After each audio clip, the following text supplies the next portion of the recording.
এটা আমাদের কালীতলা শিব মন্দির। আমি শ্রাবণ মাসে এখানে গেছিলাম প্রথম সোমবার শিবের আরাধনা করতে। এখানে তোমরা দেখতে পাচ্ছ মন্দিরটা খুবই সুন্দর, আর শিবলিঙ্গটা দেখতে পাচ্ছ খুবই সুন্দর, নতুন হয়েছে।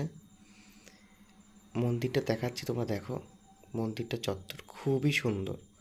তোমরা যদি কেউ এখানে আসতে চাও, আমাদের কালীতলায়, এটা মাঝদিয়া চন্দননগর কালীতলা, জায়গাটা খুবই সুন্দর, তোমরা আসতে পারো।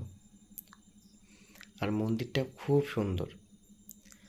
এবার তোমরা দেখো আমি কীভাবে শিব ঠাকুরকে পুজো করলাম। আমার সাথে আমার ভাই ছিল এখানে, ভাইকে দেখানো হয়নি, ভিডিওটা ভাই করছিল। প্রথম সোমবার গেছিলাম শ্রাবণ মাসের। আমি বাবার কাছে এটাই চাইলাম যে সবাইকে ভালো করে সুস্থ রেখো এবং সবার মনস্কামনা পূর্ণ করো। ভিডিও চলাকালীন ছবি তুলছি। তুমিও ভালো থাকো, তুমি ভালো থাকলে সবাই ভালো থাকবে।